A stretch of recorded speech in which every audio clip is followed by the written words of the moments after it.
નમસ્કાર. શું તમે પણ તમારા બાળકના 10મા ધોરણ પછીના ભવિષ્યને લઈને થોડા ચિંતિત છો? તો ચિંતા ના કરો, તમે એકલા નથી. આ એક એવો સમય છે જે દરેક પરિવાર માટે બહુ જ મહત્વનો હોય છે.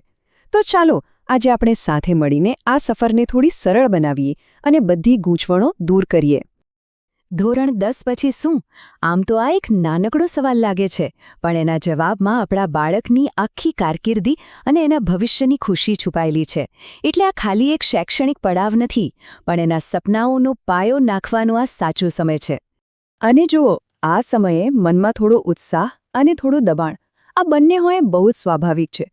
એક બાજુ નવી શરૂઆતનો રોમાંચ હોય, તો બીજી બાજુ સગા સંબંધીઓ અને સમાજની અપેક્ષાઓનું ટેન્શન. આપણે બસ એ જ દબાણને દૂર કરીને એકદમ સ્પષ્ટતા સાથે આગળ વધવાનો રસ્તો શોધવાનો છે. તો આજે આપણે આખી વાતને બરાબર સમજવા માટે આ 6 મુદ્દાઓ પર ચર્ચા કરીશું. પહેલાં તો 10મા પછીનો જે મૂળ સવાલ છે એ. પછી સફળતા માટેનું એક સિમ્પલ સૂત્ર શું છે? કારકિર્દીના મુખ્ય રસ્તાઓ કયા છે? પરંપરાગત વિકલ્પો સિવાય બીજું શું છે? માતાપિતા તરીકે આપણી શું ભૂમિકા હોઈ શકે? અને લાંબા ગાળાનું પ્લાનિંગ કેવી રીતે કરવું? તો સૌથી પહેલાં ચાલો એ સમજીએ કે આ ધોરણ 10 પછી શું, આ સવાલ આટલો મોટો પડકાર કેમ બની જાય છે.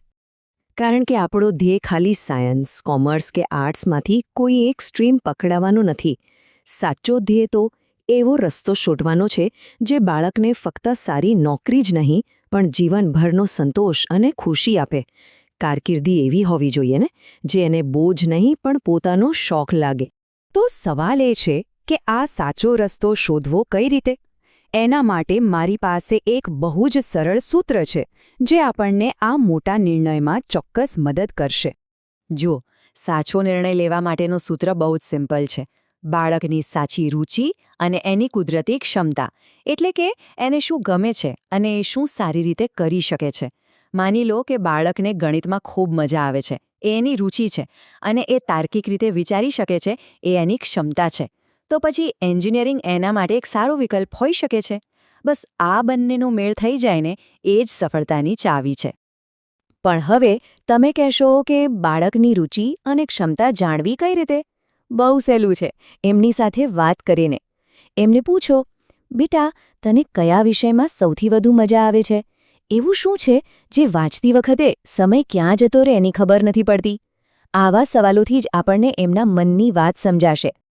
ચાલો, હવે આપણે જે 3 મુખ્ય અને પરંપરાગત શૈક્ષણિક પ્રવાહો છે, સાયન્સ, કોમર્સ અને આર્ટ્સ, એના પર એક નજર નાખીએ.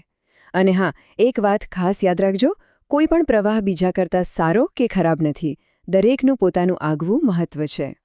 અહીં તમે એકદમ સ્પષ્ટપણે જોઈ શકો છો, વિજ્ઞાન પ્રવાહ તમને એન્જિનિયરિંગ કે મેડિકલ લાઇન તરફ દોરી જાય છે.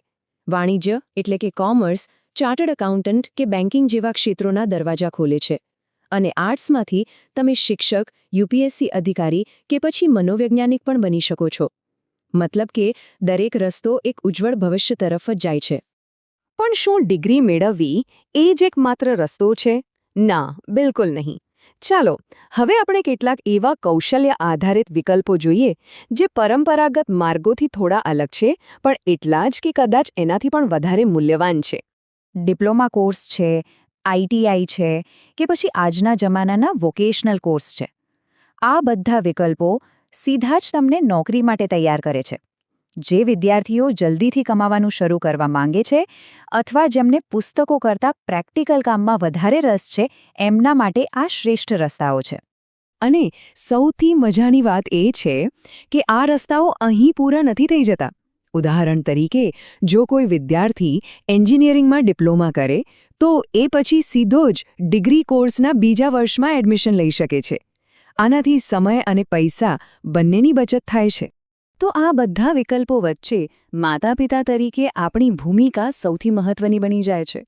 તો ચાલો હવે એ જોઈએ કે આપણે બાળક પર દબાણ કર્યા વગર સાચા અર્થમાં એને પ્રોત્સાહન કેવી રીતે આપી શકીએ. લોકો શું કહેશે જો મારા દીકરા કે દીકરીએ સાયન્સ ન લીધું તો? સાચું કહું તો આ એક એવો ડર છે જે લગભગ દરેક મા-બાપના મનમાં આવે છે. પણ એક મિનિટ માટે વિચારો, સમાજ શું કહેશે એ વધારે જરૂરી છે કે તમારું બાળક એના પસંદગીના ક્ષેત્રમાં ખુશ અને સફળ થાય એ વધારે જરૂરી છે? તો આપણે શું કરવાનું ટાળવું જોઈએ? બીજાની દેખાદેખી અને સમાજનું દબાણ. અને આપણે શું કરવું જોઈએ? બાળકની રુચિ અને એની કુદરતી ક્ષમતાને સમજીને નિર્ણય લેવામાં એની મદદ કરવી જોઈએ. સાચો રસ્તો બહારના શોરબકોરમાં નથી મળતો, એ તો બાળકના દિલનો અવાજ સાંભળવાથી જ મળે છે. તમે એના મિત્ર અને માર્ગદર્શક બનો. એમની સાથે બેસીને ઇન્ટરનેટ પર અલગ-અલગ કારકિર્દી વિશે જાણકારી મેળવો. જરૂર પડે તો કોઈ કારકિર્દી નિષ્ણાત સાથે વાત કરો અને એમને પૂછો કે તેઓ 5-10 વર્ષ પછી પોતાની જાતને ક્યાં જોવા માંગે છે. આ આખી પ્રક્રિયામાં તમારો સાથ એમને સાચો નિર્ણય લેવામાં ખૂબ મદદ કરશે. તો આ આખી વાતનો સાર શું છે? આપણે આ બધી મહેનત શા માટે કરી રહ્યા છે? કારણ કે વાત ફક્ત એક કારકિર્દી બનાવવાની નથી. વાત એક સંપૂર્ણ અને સંતોષકારક જીવનના નિર્માણની છે. યાદ રાખજો, સાચો રસ્તો એ જ છે જ્યાં બાળકના જુસ્સાને એની આવડતનો સાથ મળે. કારણ કે જ્યારે કામમાં મજા આવવા માંડે છે ત્યારે મહેનત પણ મહેનત નથી લાગતી અને સફળતા તો આપોઆપ પાછળ આવે છે.